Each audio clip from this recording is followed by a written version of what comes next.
గాంధీ భవన్లో టీపీసీసీ అధ్యక్షులు మహేష్ కుమార్ గౌడ్తో సమావేశమయ్యారు మాజీ ఎంపీ, మాజీ పీసీసీ అధ్యక్షులు, కాంగ్రెస్ సీనియర్ నేత బి హనుమంతరావు. రాష్ట్రంలో 42% బీసీ రిజర్వేషన్లు పైన సుదీర్ఘంగా చర్చించారు నాయకులు. బీసీ రిజర్వేషన్ల విషయంలో ఆమోదం పొందేలా చర్యలు తీసుకోవాలని, రాష్ట్రంలో బీసీ రిజర్వేషన్ల అంశంలో అన్ని రకాల సాంకేతిక, చట్టపరమైన, న్యాయపరమైన చర్యలు తీసుకున్నామని వివరించి ఇక్కడ బీసీ రిజర్వేషన్లు అమలు చేసే విధంగా విజ్ఞప్తి చేశారు. నరేంద్ర మోడీ అచీవ్మెంట్ ఎంతో చూపించమని ఇప్పటిదాకా ఏ బీసీలకు న్యాయం చేసిండో చూస్తున్నా. అదే రాహుల్ గాంధీ గారు అగ్రకులాల్లో పుట్టినా తప్పనిసరిగా నేను చేస్తానన్నాడు. ఆయన ప్రధానమంత్రి అయితే చేస్తుండే, అయినా ఇవాళ బీయింగ్ అపోజిషన్ లీడర్గా తప్పనిసరిగా బిల్లు మూవ్ చేస్తే వాస్తవాలు బయటకు వస్తుంది. తప్పనిసరిగా ఇవాళ కాకుండా రేపు పార్లమెంటులో ఎవరికి నిజంగా బీసీల మీద ప్రేమ ఉందో తేలిపోతుంది. ఇక్కడ కేవలం మీటింగ్లు ఎన్ని పెట్టినా అది వేస్ట్. నేను అందరికీ చెప్పిన బీసీ సంఘాలకు, మిత్రులకు, అయ్యా ఈడేం కాదురా బాబు, 9th షెడ్యూల్లో ఇందిరా సహాని కేసులో ఒక రిస్ట్రిక్షన్ పెట్టిండ్రు. ఆ రిస్ట్రిక్షన్ పోవాలంటే 9th షెడ్యూల్లో పెట్టినప్పుడే మాకు న్యాయం జరుగుతుంది. దాని గురించి నేను అయితే ఓబీసీ ఎంపీగా గతంలో ఐఐఎంలో సోనియా గాంధీ ఆలోచనతో చేసినాం. ఈ ప్రధానమంత్రి తనకు తాను ఓబీసీ అంటాడు, కానీ నేను 3 సార్లు కలిసిన మా జనాభా ఎక్కువ ఉంది, మాకు ఒక సెపరేట్ మినిస్ట్రీ ఇవ్వాలి, సెపరేట్ బడ్జెట్ అది చేయలే, క్రిమిలైన్ ఎత్తేయమంటే అది ఎత్తేయలే, ఆఖరికి కులగన చేయమంటే కూడా చేయలే. కానీ ఇవాళ మా రాష్ట్రంలో రాహుల్ గాంధీ ఆలోచన ఇంప్లిమెంట్ చేసిన ఏకైక నాయకుడు అది రేవంత్ రెడ్డి. తప్పనిసరిగా రేపు పార్లమెంట్లో బిల్ పెడతాం. తప్పనిసరిగా ఎవరు సపోర్ట్ చేస్తారు, ఎవరు చేయలేరు వాళ్ళని మేము ఎక్స్పోజ్ చేస్తాం. కానీ రోజు ప్రెస్ కాన్ఫరెన్సులు పెట్టి మమ్మల్ని తిట్టడం న్యాయం కాదు. ఏం తప్పు చేసిండు రేవంత్ రెడ్డి? 150 కోట్లు శాంక్షన్ చేసిండు, క్యాబినెట్లో నిర్ణయం తీసుకున్నాడు, అసెంబ్లీలో బిల్లు పెట్టిండు, పాస్ అయినాక కూడా గవర్నర్ గారు దానికి ఇచ్చినటువంటి దాని మీద ఆర్డినెన్స్ కూడా సంతకం చేయరు, కోల్డ్ స్టోరేజ్లో పెడతారు. తెలంగాణలో జరిగిన గ్లోబల్ సమ్మిట్ ప్రపంచవ్యాప్తంగా పేరుగాంచే విధంగా చాలా గొప్పగా జరిగింది అని ఎస్సీ కార్పొరేషన్ చైర్మన్ ప్రీతం తెలిపారు. తెలంగాణ రాష్ట్రాన్ని అప్పులు కుప్పగా మారిస్తే మరి దావోస్కి వెళ్ళి దావోస్లో 1,78,000 కోట్ల ఇన్వెస్ట్మెంట్స్ ముఖ్యమంత్రి గారు శ్రీధర్ బాబు గారు వెళ్ళి మన రాష్ట్రానికి తీసుకొని వచ్చారు. మొన్న 2 రోజుల సమ్మిట్లో 5,75,000 కోట్ల రూపాయల ఇన్వెస్ట్మెంట్స్ని తీసుకొచ్చి మొత్తం చూసుకుంటే 10 సంవత్సరాలలో వాళ్ళు 7 లక్షల కోట్ల రూపాయల అప్పులు చేస్తే 2 సంవత్సరాల వ్యవధిలో 7 లక్షల కోట్ల రూపాయల ఇన్వెస్ట్మెంట్స్ తెచ్చిన ఘనత కాంగ్రెస్ పార్టీది, ముఖ్యమంత్రి రేవంత్ రెడ్డి గారిది, మా మంత్రివర్గంది. దాన్ని ఎవ్వరు ప్రశంసించారు, శభాషను ఎవరు అన్నారు. వీళ్ళ నోటికేమొస్తుంది? తిట్లు, రెచ్చగొట్టుడు, ఇవి తప్ప ఇంకేం రావు. మా కాన్స్టిట్యున్సీకి సంబంధించిన గాడిద ఒకటి ఉన్నాడు, గాడిద కిషోర్, నిన్న కూడా ప్రెస్ మీట్ పెట్టేదో నోటుకు వచ్చినట్టు ఆ పాష్ నోటుతో ఏదో మాట్లాడుకుంటూ పోతున్నాడు మా ముఖ్యమంత్రి గారి మీద. వారానికి ఎన్నిసార్లు గుడ్లు ఇవ్వాలి, ఎన్నిసార్లు చికెన్ ఇవ్వాలి, ఎన్నిసార్లు మటన్ ఇవ్వాలని చెప్పి డైట్ చార్ట్ పెట్టి ఈరోజు మా దళిత గిరిజన బిడ్డలు, బహుజన బిడ్డలు వాళ్ళకి డైట్ ఛార్జీలు పెంచితే, మెస్ ఛార్జీలు పెంచితే ఈ పాష్ నోట్ల నుంచి ఒక్క మాట శభాషం రాదు. ఏం లాంగ్వేజ్ మాట్లాడతారండి వీళ్ళు అని మరి కేసీఆర్ గారు ఏం నేర్పించారో తెలియదు. మా మంత్రి కోమటిరెడ్డి వెంకటరెడ్డి అంట తాగేదో మాట్లాడినట. అసలు వీళ్ళ నాయకుడు అంతా పెద్ద తాగుబోతు ఈ రాష్ట్రంలో ఇంకోటి ఉన్నాడా? ఇంతవరకు తెలంగాణ రాష్ట్రాన్ని తాగుబోతుల రాష్ట్రం చేసిందే కేసీఆర్ గారు కదా. వారగల గురువు గారు మా వెంకటరెడ్డి గారు మాట్లాడిన మాటలని ఈరోజు తాగి మాట్లాడుతున్నారు వెంకటరెడ్డి గారు అన్నారు. తాగి సెక్రటేరియట్కి వచ్చింది, సెక్రటేరియట్కి ఇప్పుడు రాలే కదా, తాగి ప్రగతి భవన్లో తాగి లేచి కూర్చోవడం, పడుకోవడం, లేచి పడుకోవడం ఇదే ఉండే. ఇండిగో సంస్థను ఆదాని లాంటి వారికి ఇవ్వాలని నారాయణ తెలిపారు. మంత్రి రామ్మోహన్ నాయుడును మంత్రివర్గం నుండి తప్పించాలని డిమాండ్ చేశారు. ఇది రాజకీయ వ్యూహమన్నారు. బరి తెగించి ఎన్నో తప్పులు చేసిన ఇండిగో యాజమాన్యాన్ని అరెస్ట్ చేసి ఇండిగో సంస్థను జాతీయం చేయకుండా తప్పు చేసిన ఇండిగోతో బుజ్జగింపులేంటని నారాయణ సీరియస్ అయ్యారు. One shot at 2 birds. ఒక నమ్మకం 2 పెట్రోల్ అన్నట్టుగా కేంద్ర ప్రభుత్వం ఇండిగో క్రైసిస్ ని పరిశీలిస్తారు. ఇండిగో భారతదేశంలో 24% విమానాలు మొత్తం సైన్స్ వాడతారు. కొత్త కాల్ సంతోషం 2012 నుంచి ఈ సంవత్సరం పనికుంటూ వస్తూనే ఉంది. తర్వాత సంవత్సరం క్రితం పూర్తి డైరెక్షన్ మేరకు సెంట్రల్ గవర్నమెంట్ గైడెన్స్ ఇస్తుంది. నేను ఆ గైడెన్స్ నుండి ఫాలో కావాలి. ఎందుకంటే వీళ్ళకి విమానాలు తక్కువ, సర్వీస్ ఎక్కువ, 10 వారం పైలట్స్ ఉంటామని దాని పైలట్స్ సమ్మె చేయడానికి చేత కాక పోతుంది. అదే పబ్లిక్ సెక్టర్స్ ఉంటే వాళ్ళ అప్పుతో వచ్చేది కాదు. తర్వాత ప్రజల సొంతతోటి విమానాశ్రయాలు పెట్టి దాన్ని ప్రైవేట్ గమనించారు. అంతకుముందు ఉన్నటువంటి ఇండియన్ ఎయిర్లైన్స్ కూడా ప్రైవేట్ చేశారు. అదే పబ్లిక్ సెక్టర్ విమానాలు ఉంటే వాళ్ళు కాపాడతారు. కోవిడ్ లో వాళ్ళే ఆపరేట్ చేశారు. సంచలనం వాళ్ళే ఆపరేట్ చేశారు. తర్వాత క్లీన్ చేసి పడేశారు. సక్సెస్ అవ్వగా ప్రభుత్వం ఈ పోర్టు మొత్తం ప్రైవేట్. ఇండిగోకు అపారమైనటువంటి మద్దతు పోతుంది. దాని సంక్షోభం వచ్చింది. ప్రపంచంలో తక్షణం మంత్రాలతో కాదు. ఇప్పుడు ఒకవైపున ఇండిగోని నిర్వీర్యం చేసి అదాన్నటువంటి ఇవ్వాలి. రెండవది ఏవియేషన్ మినిస్టర్ రామ్మోహన్ నాయుడు తీసేయాలని. ఈ 2 ప్రయత్నాలు బీజేపీ జరుగుతూ ఉన్నాయి. దీని ఫలితంగానే ఉద్దేశపూర్వకంగా ఇండిగో సంస్థని ఎంకరేజ్ చేసి సంక్షోభంలో పడేసి సంక్షోభం నుంచి శివాలపై హాస్టల్లో సరైన వసతులు, నాణ్యత లేకుండా ఆహారం, హాస్టల్ పైకప్పు పెచ్చులు ఊడిపడడం, అన్నంలో పురుగులు రావడం వల్ల విద్యార్థులు తీవ్ర ఇబ్బందులకు గురవుతున్నారు. హాస్టల్ డిప్యూటీ వార్డెన్కు ఫిర్యాదు చేస్తే దుర్భాషలాడుతూ తమను కొడుతూ ఎవరికి చెప్పుకుంటారో చెప్పుకోండి అంటూ బెదిరింపులకు పాల్పడుతున్నారని సుమారు 200 మందికి పైగా సామీర్పేట్ మహాత్మా జ్యోతిరావు పూలే బీసీ గురుకుల పాఠశాల విద్యార్థులు సామీర్పేట్ పోలీస్ స్టేషన్కు పరుగు తీశారు. విద్యార్థుల సమస్యలు తెలుసుకున్న పోలీసులు హాస్టల్ను సందర్శించి పరిసరాలను, వంటగదిని పరిశీలించారు. హాస్టల్ విద్యార్థులకు పోలీసులు అండగా ఉంటామని హామీ ఇచ్చారు.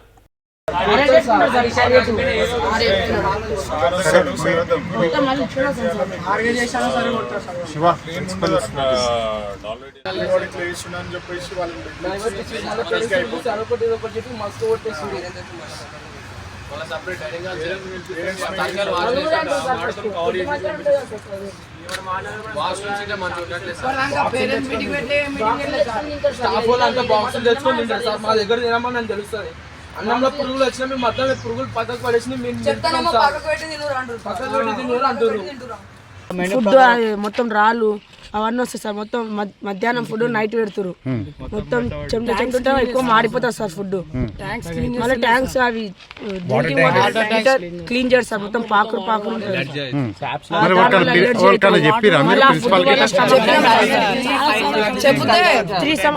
చెప్తే 5th 6th వాళ్ళు ఉంటారు కదా సార్. చిన్న పిల్లలు భయపడతారు.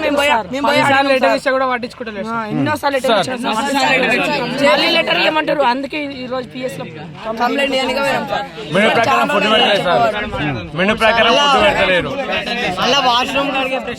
సార్ వాళ్ళు ఉంటారు సార్. ఇష్టం వచ్చినట్టు PVC పైపులు తీసుకొని కొడతారు సార్. ఫుడ్ కూడా ఏం మంచిగా లేదు సార్. నిన్న మధ్యాహ్నం అన్నం నైట్ విద్యాశాఖ మంత్రి రావాలి, మా ప్రాబ్లమ్స్ తెలియాలి సార్. అంతే సార్. ఎన్ని రోజుల నుంచి పురుగులు వస్తున్నాయి? చాలా రోజులు అయ్యి సార్. చెప్పి ఇప్పుడు లాస్ట్ కి PS పోయినాం సార్. ఇష్టం వచ్చినట్టు బూతులు జీహెచ్ఎంసీ పునర్విభజనలో ఇంతకు ముందున్న మల్కాజిగిరి డివిజన్ను 2 విభాగాలుగా విభజించి ఒకదానికి బలరాం నగర్, మరొకదానికి సఫిల్గూడ పేరు ఇవ్వడం జరిగిందని తెలిపారు. ఈ సందర్భంగా నేరెడ్మెట్ స్థానికులు తీవ్రంగా వ్యతిరేకించారు. ఈ సందర్భంగా నేరెడ్మెట్ వాసులు మాట్లాడుతూ బలరాం నగర్ అనే పేరును తొలగించి నేరెడ్మెట్ డివిజన్గా మార్చాలని డిమాండ్ చేశారు. ఈ కార్యక్రమంలో నేరెడ్మెట్ గ్రామ పెద్దలు, స్థానికులు తదితరులు పాల్గొన్నారు. అయితే ఈరోజు ఏదైతే జిహెచ్ఎంసీ ఎలక్షన్ సందర్భంగా డీలిమిటేషన్ జరిగిందో ఈ డీలిమిటేషన్లో మా నేరెడ్మెట్ గ్రామాన్ని విడదీయడం జరిగింది. ఈ నేరెడ్మెట్ గ్రామానికి 100 సంవత్సరాలకు ఎక్కువ పెద్ద చరిత్ర ఉంది. ఇది నేరెడ్మెట్ అనేది తాత అయితే చుట్టుముట్టు వచ్చిన ఏరియాలన్నీ మన్మనలాగా. ఇప్పుడు బలరాం నగర్ అనేది కొత్తగా ఏర్పడింది దాన్ని ఈ నేరడ్మెంట్ దాన్ని తీసుకొని పోయి బలరాం నగర్ కింద జాయిన్ చేసినాం. బలరాం నగర్ అనేది ఒక డివిజన్ అన్నట్టు క్రియేట్ చేస్తున్నారు. బలరాం నగర్ వచ్చింది, నిలబడి వచ్చింది బలరాం నగర్. ఇప్పుడు మాకేంది మా డిమాండ్ ఏంటంటే మేము ఈరోజు కూర్చున్నాం, ఆల్ పార్టీ తరఫు నుంచి కూర్చొని మేము అంతా కలిసి డిమాండ్ చేసాం అధికారులు కానీ ప్రతి ఒక్కరికి అడిగేది ఏంటంటే ముఖ్యంగా ఈరోజు సమావేశం కావడానికి కారణం ఏంటంటే మా యొక్క నేరడ్మెట్ గ్రామం దాదాపు 120-130 సంవత్సరాల చరిత్ర ఉన్న గ్రామాన్ని ఇవాళ కనుమరుగు చేసే ప్రయత్నం జరుగుతుంది. కాబట్టి దానికి చేయకుండా మా నేరడ్మెట్ గ్రామానికి తగిన గుర్తింపు రావాలనే ఉద్దేశంతో ఈ యొక్క సమావేశం కావడం జరిగింది. దానికి ముఖ్యంగా ఏంటంటే ఇవాళ జరిగిన డివిజన్స్ కొత్తగా నూతనంగా ఏర్పడ్డ డివిజన్స్ డీలిమిటేషన్లో 150 ఉన్నదాన్ని 300 చేశారు జిహెచ్ఎంసీలో. దాంట్లో బలరాం నగర్ అనే ఒక డివిజన్ నేరడ్మెట్ ప్రాంతం దాదాపు పూర్తి భాగం మరి బలరాం నగర్లో కలపడం చాలా బాధాకరం. ఎందుకంటే ఈ యొక్క నేరడ్మెట్కు ఒక చరిత్ర అనేది ఉంది కాబట్టి ఈ బలరాం నగర్ అనే పేరును తీసేసి నేరడ్మెట్ పేరుతో ఈ యొక్క డివిజన్ ఏర్పాటు చేయాలని మేము విజ్ఞప్తి చేస్తున్నాము.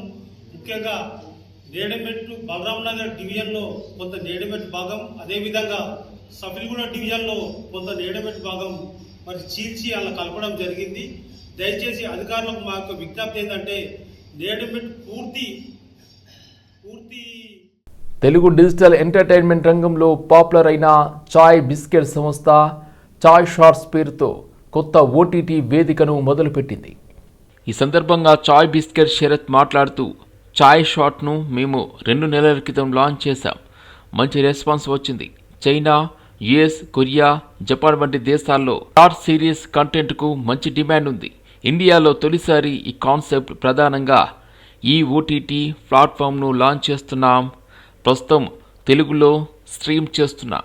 త్వరలో అన్ని భాషల్లో లాంచ్ చేస్తామన్నారు. కెరీర్ ఆరంభం నుంచి కొత్త కంటెంట్కు ప్రాధాన్యం ఇస్తున్నామని, సరికొత్త ఫీచర్స్తో చాయ్ షాట్ను లాంచ్ చేశామని, తెలుగు డిజిటల్ మీడియాలో ఇదొక ప్రయోగమని చాయ్ బిస్కెట్ అనురాగ్ రెడ్డి తెలిపారు.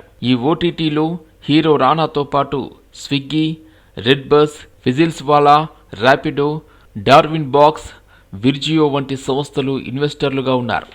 2 minutesలో కంటెంట్ వస్తుంది. సో మీరు ఏ పనులు చేసుకున్న లైఫ్లో Chai Shots will be there as your guiding force for entertainment now in the Telugu states, but will be across in languages. అంటే it's big day for us. ఎందుకంటే ఒక new media company, a new platform is being built by our Telugu boys for the globe. And ఈరోజు ఇక్కడికి రావడం and such a beautiful event, I'm really, really happy. And I wish all the creators, the founders, everybody all the very best. First చెప్పింది అదే అమ్మా, I'm extremely proud and happy that వీళ్ళ జర్నీలో I was able to be a little part. ఏమవుద్దమ్మా, అన్నిటి మీద interest ఎక్కువ అమ్మా, అదే విషయం. So no, I'm into all kinds of content అండి. అండ్ బ్యూటీ ఏంటంటే ఈరోజు story telling has change so much. ఒక 2 minutesలో నచ్చబెట్టి విజయం చాలా ఫ్రీడమ్ ఇచ్చి, as long as it's staying true to the roots and it's entertaining, మేము వాళ్ళని ఇబ్బంది పెట్టకుండా షో చేస్తున్నాం. And the second big announcement we made that actually Rana ద్వారా చేయించిన అనౌన్స్మెంట్ ఏంటంటే that we are going to spend 20 crores in the next 3 to 6 months on at least 100 to 100 plus, but touching 200 creators. So ఒక కొత్త 200 మంది క్రియేటర్లని, కొత్త 200 మంది రైటర్లు, డైరెక్టర్లు, యాక్టర్లు, అదే గ్రూప్ ఎడిటర్లు, మ్యూజిక్ డైరెక్టర్లు, ఒక 200 గ్రూప్స్ ఆఫ్ పీపుల్ని ఇండస్ట్రీలోకి ఇన్ఫ్యూజ్ చేద్దామని ఉంది. అండ్ వీ బిలీవ్ దట్ దీంతో ఎస్ మా బిజినెస్ బాగుంటుంది, ఎస్ ఎంటర్టైన్మెంట్ జనాలకు వస్తుంది చాయ్ షాట్స్ ద్వారా, but more importantly overall Indian entertainment industry అనేది గ్రో అవుతుంది when new talent comes. So ప్రస్తుతం we started with Telugu, and in the coming months we are going to launch in 10 more Indian languages, and we want to take Chai Shots global. Musheerabad నియోజకవర్గంలో తొలిసారిగా తలారి దినకరన్ రెడ్డి ఆధ్వర్యంలో job mela 2025 నిర్వహించబోతున్నారు. Heritage palace function హాల్లో జరగనున్న ఈ ఉద్యోగ మేళాలో 150కి పైగా కంపెనీలు పాల్గొననున్నట్లు వెల్లడించారు. ఈ జాబ్ మేళా ద్వారా సుమారు 5,000 మందికి ఉద్యోగాలు కల్పించే లక్ష్యంతో కార్యక్రమాన్ని చేపట్టినట్లు దినకరన్ రెడ్డి తెలిపారు. ప్రతి కుటుంబంలో ఒకరు నిరుద్యోగిగా ఉన్న నేపథ్యంలో ఆ కుటుంబాలకు అండగా నిలబడాలన్న సంకల్పంతో ఈ కార్యక్రమాన్ని నిర్వహిస్తున్నామని ఆయన అన్నారు. ఉద్యోగ అవకాశాల కోసం ఎదురు చూస్తున్న యువతకు ఈ జాబ్ మేళా ఉపయోగపడుతుందని తెలిపారు.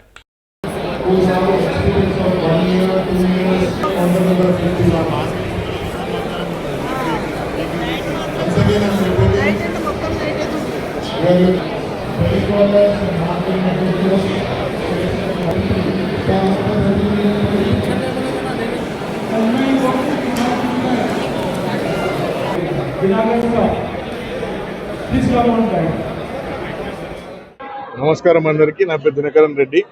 ముషీరాబాద్ చరిత్రలోనే ఇది మొట్టమొదటిసారిగా మేము జాబ్ మేళా కండక్ట్ చేస్తున్నాము. ప్రతి ఇంట్లో ఒక నిరుద్యోగి ఉంటున్నాడు. ఆ నిరుద్యోగి కోసం మేము సపోర్ట్ చేసి వాళ్ళకి ఉద్యోగం రావాలని, వాళ్ళ ఫ్యామిలీస్ బాగుండాలని చెప్పేసి ఒక కొత్త థాట్తో మేము ఈ ముషీరాబాద్ కాన్స్టిట్యున్సీలో ఈ జాబ్ మేళా అనేది కండక్ట్ చేశానండి. సో మీరందరూ, ఈ ప్రజలు కూడా నన్ను బ్లెస్ చేస్తున్నారు. ఇంకా ఫ్యూచర్లో కూడా మేము చాలా మంచి మంచి కార్యక్రమాలు తీసుకురాబోతున్నాం. ఈ ముషీరాబాద్కి డెవలప్మెంట్ వైపే చూస్తున్నాం. మేము ప్రతి ఒక్కరు దీవెనలు మాతో ఉండాలి. మా బ్లెస్సింగ్స్ మీ అందరితో ఉన్నాయి. Thank you sir. Thank you lot. Companies దాదాపు 150+ కంపెనీస్ ఉన్నాయండి. 10th స్టాండర్డ్ నుండి డిప్లొమా దాకా చేసే వాళ్ళకి ఐటీ అన్ని ఉన్నాయన్నమాట. అన్ని రకాల. ఇప్పటి వరకు దాదాపు నేను అంటే కౌంట్ చేయలేదు కానీ ఎక్కువనే వచ్చాయి. గరిష్టానికి చేరువలో ఉన్న బంగారం ధర ప్రస్తుతం స్థిరంగా కొనసాగుతుంది. మరోవైపు వెండి మాత్రం పరుగులు పెడుతుంది. భౌగోళిక రాజకీయ అనిశ్చితుల నేపథ్యంలో పెట్టుబడిదారులు సురక్షిత ఆస్తుల వైపు మొగ్గు చూపుతుండటంతో వెండి బంగారానికి డిమాండ్ కొనసాగుతుంది. గుడ్ రిటర్న్స్ వెబ్సైట్ ప్రకారం హైదరాబాదులో కిలో వెండి ధర ప్రస్తుతం 2,09,000 వద్ద కొనసాగుతుంది. అలాగే దేశ రాజధాని ఢిల్లీలో కిలో వెండి ధర ప్రస్తుతం 2,01,000గా ఉంది. మరోవైపు బంగారం ధర మాత్రం నిన్నటితో పోల్చుకుంటే స్వల్పంగా తగ్గింది. నిన్నటితో పోల్చుకుంటే 10 గ్రాములకు 110 మేర తగ్గింది. ఈరోజు ఉదయం 10:30 సమయంలో హైదరాబాద్, విజయవాడ నగరాల్లో 24 క్యారెట్ల 10 గ్రాముల బంగారం ధర 1,30,200కు చేరింది. 22 క్యారెట్ల 10 గ్రాముల బంగారం ధర 1,19,350కు చేరింది. ఢిల్లీలో 24 క్యారెట్ల పసిడి రేటు 10 గ్రాములకు 1,30,350కి చేరుకోగా 22 క్యారెట్ల గోల్డ్ ధర 10 గ్రాములకు 1,19,500కు చేరుకుంది.